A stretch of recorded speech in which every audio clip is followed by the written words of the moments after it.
بسم اللہ الرحمن الرحیم۔ السلام علیکم۔ روزانہ واقعات سننے کے لیے اس چینل کو سبسکرائب کریں۔ بنو قریظہ مدینہ کا ایک مشہور اور نہایت قدیم یہودی قبیلہ تھا جو اپنا وطن شام چھوڑ کر یہاں آیا اور وادی مہروز کے قریب جو مدینہ کے مشرق میں واقع ہے آباد ہو گیا۔ یہاں انہوں نے قلعے بنائے اور رفتہ رفتہ یہ علاقہ انہی کے نام سے مشہور ہو گیا۔ مسلمانوں نے ان کے ساتھ امن معاہدہ کر رکھا تھا جسے ان یہودیوں نے مشرکین کے اکسانے پر غزوہ خندق کے موقع پر توڑ دیا اور احد شکنی کرتے ہوئے مسلمانوں پر حملہ آور ہونے کا منصوبہ بنانے لگے۔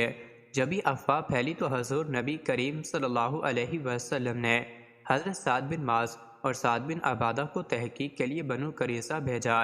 چنانچہ جب یہ افواہ درست نکلی تو پیغمبر خدا صلی اللہ علیہ وسلم نے 23 ذوالقعدہ کو غزوہ خندق کے فوراً بعد 3000 صحابہ کے ساتھ بنو قریظہ کا محاصرہ فرمایا تاکہ انہیں ان کی عہد شکنی کی سزا دی جا سکے۔ یہ محاصرہ قریباً 1 ماہ تک جاری رہا اور صرف تیروں سے جنگ ہوتی رہی۔ اس تمام عرصے میں بنو قریظہ کی مدد کے لیے مشرکین وغیرہ میں سے کوئی بھی آگے نہ آیا اور بالآخر انہیں شکست فاش کا سامنا کرنا پڑا۔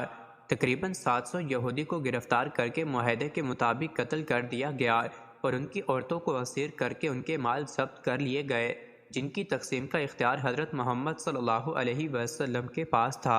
انہی اسیر عورتوں میں ایک خاتون ریحانہ بھی تھی جو کہ بنو قریظہ کے سردار شمعون بن زید کی بیٹی اور حکم کی بیوی تھی۔ ابن سعد علیہ الرحمہ کے مطابق آپ زید بن عمرو خنافہ کی صاحبزادی تھیں جو کہ بنو نذیر سے تھا، اور آپ کی شادی حکم نامی یہودی سے ہوئی تھی جو کہ بنو قریظہ سے تعلق رکھتا تھا۔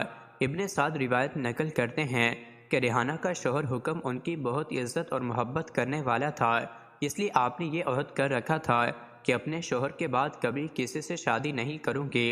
لیکن غزوہ بنو قریظہ جب برپا ہوا تو حکم بھی ان یہودیوں میں شامل تھا جو قتل کر دیے گئے تھے، اور ریحانہ ان خاتون میں شامل تھی جنہیں اسیر بنایا گیا تھا۔ ریحانہ خود کہتی ہیں، میں ان خواتین میں شامل تھی جو حضور صلی اللہ علیہ وسلم کے سامنے پیش کی گئی تھیں۔ حضور نے ان میں سے مجھے علیحدہ فرما دیا اور اس میں خدا کو میرے لیے بھلائی اور خیر منظور تھی، لہٰذا رسول اللہ صلی اللہ علیہ وسلم نے مجھے منظر بن قیس کے گھر چند ایام کے لیے بھیج دیا، یہاں تک کہ قیدی قتل کر دیے گئے اور لونڈیاں اور غلام بانٹ دیے گئے۔ پھر ایک دن رسول اللہ صلی اللہ علیہ وسلم میرے پاس تشریف لائے تو میں آپ سے شرمانے لگی۔ آپ نے مجھے بلایا اور اپنے سامنے بٹھا کر فرمایا، اگر تم اللہ کو اور اس کے رسول کو اختیار کر لو تو رسول اللہ تمہیں اپنے لیے چن لیں۔ میں نے عرض کیا، میں اللہ کا اور اس کے رسول صلی اللہ علیہ وسلم کو پسند کرتی ہوں۔ بس حضور صلی اللہ علیہ وسلم نے مجھ پر اسلام پیش کیا اور میں مسلمان ہو گئی۔ اس کے بعد حضور صلی اللہ علیہ وسلم نے مجھے آزاد کر دیا اور 500 درہم حق مہر پر مجھ سے نکاح فرما لیا کہ جس طرح دیگر امہات المومنین کے مہر تھے۔ منظر کے گھر ہی حضور علیہ السلام نے مجھ سے شب عروسی گزاری اور دیگر ازواج کی طرح میری باری بھی مقرر فرما دیے اور مجھ سے پردہ کرایا۔ حضرت ریحانہ کا نکاح حضور صلی اللہ علیہ وسلم سے 6 ہجری میں ہوا، اور جب حضور نبی کریم صلی اللہ علیہ وآلہ وسلم حجۃ الوداع سے واپس ہوئے تو آپ انتقال فرما گئیں اور آپ جنت البقیع میں مدفون ہیں۔ ابن سعد رحمہ نے ایک ہی اور روایت نقل کی ہے، حضور نے حضرت ریحانہ پر اسلام پیش کیا جسے انہوں نے قبول کر لیا۔ اس کے بعد حضور نے انہیں آزاد کر کے ان سے نکاح فرمایا۔ نکاح کے بعد حضرت ریحانہ کو سوتنوں سے سخت غیرت آئی جس کی وجہ سے حضور نے ان کو ایک طلاق دے دی، مگر یہ اپنی جگہ پر جمی رہی اور طلاق کا بے حد غم کیا اور ہر وقت روتی رہتی۔